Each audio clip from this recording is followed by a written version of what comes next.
Hey, welcome back to the corner. This is your crash course. Today we're actually going to be talking a little bit about the company that won the contract for Jeep, but also all the expectations or requirements that the Army had for them. Stay tuned. Jack to Jeep.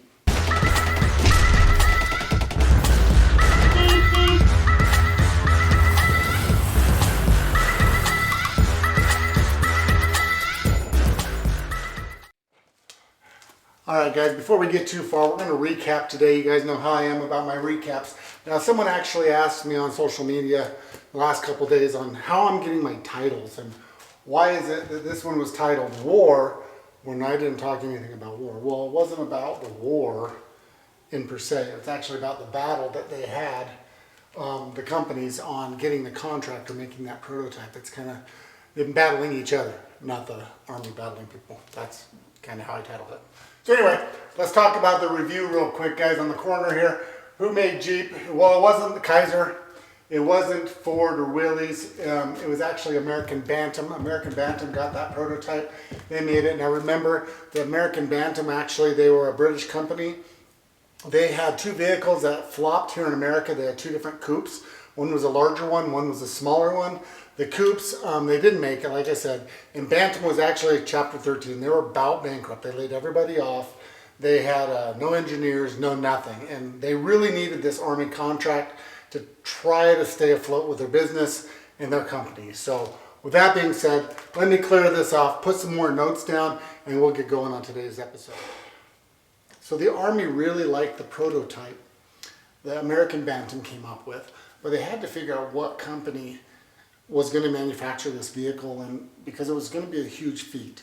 The reason why is it wasn't just one vehicle. So what the Army did is they actually, in 1940, let's hope this marker works, 1940, 135 invitations were sent out to every manufacturer of vehicles, to industrial companies that could produce a vehicle like this. 135. And that time, that was a lot for 1940. But with that 135 came a price tag that they were willing to pay. The Army was willing to pay $175,000 for 70 vehicles. That was it, 70. But these vehicles had to meet their requirements. Now, I'll get to the requirements in a minute. But 135 for $175,000, you would not believe how many companies actually stepped forward wanting to build this prototype for the Army. Actually, when I read this, it blew my mind. Out of 135, initially, only 2 companies showed up. 2 stepped up to the plate. First, of course, was American Bantam.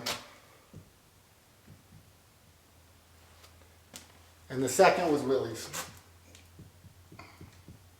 Willys Overland. 2 companies. Eventually, the Army had to redo some things and figure out some different ideas, and they wanted because one other company kind of wanted on board with this, but they needed more details, basically, from the Army. So eventually, I'll put this one here, Ford Motor. Ford Motor eventually threw their hat in the ring also.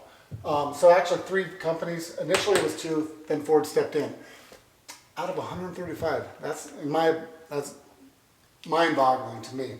So out of those 3 companies, now with that came the list. Now what I'm going to do is I'm going to, let me move some of this over. All right guys, we're going to get to the list of what the Army basically wanted. So the first thing they wanted is they wanted a low body. They wanted a low body with a 75-inch wheelbase. It needed to go 50 miles per hour, 20 horsepower. It had to be 4-wheel drive. It needed to be 1,000. They didn't want it to exceed over 1,300 pounds, but it also had to have the capability of carrying almost 600 pounds, almost half of what it weighed, that was huge at that time. Again, 4-wheel drive, I got that. Here's the catch though, guys. Out of all these things, 1, 2, 3, 4, 5, 6, 7 things, which for that day and age, in that time frame, was virtually impossible as it was. And this, again, this was the initial checklist, and I think that's why Ford Motor didn't get involved, because they knew they couldn't do any of this. They knew that the Model T, what they were producing at the time, was just, there was no way. But the other big thing was 49 days. They had to have it done in 49 days and have it to the Army base for inspections.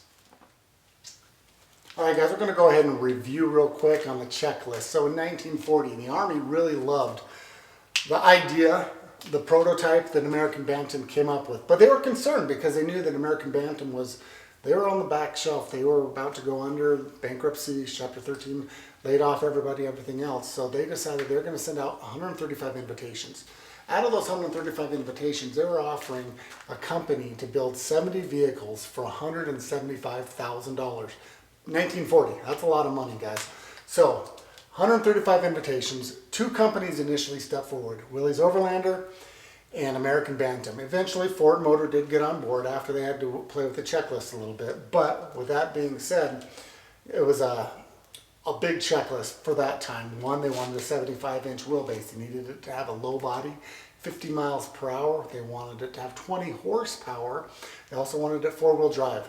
Now, the 2 big things that everybody was concerned about also was they wanted the vehicle to weigh no more than 1,300 pounds and have a capability of hauling almost half of its weight at 600 pounds. All of that had to be done within the 49 days. That was a huge task. All right, guys, so there's a lot going on here. Is Bantam going to be able to do it? Will Willys Overlander? Ford Motor? We're going to have to find out next time on Crash Course. Thanks again for watching. You can call me stupid. Yes, you can call me sheep.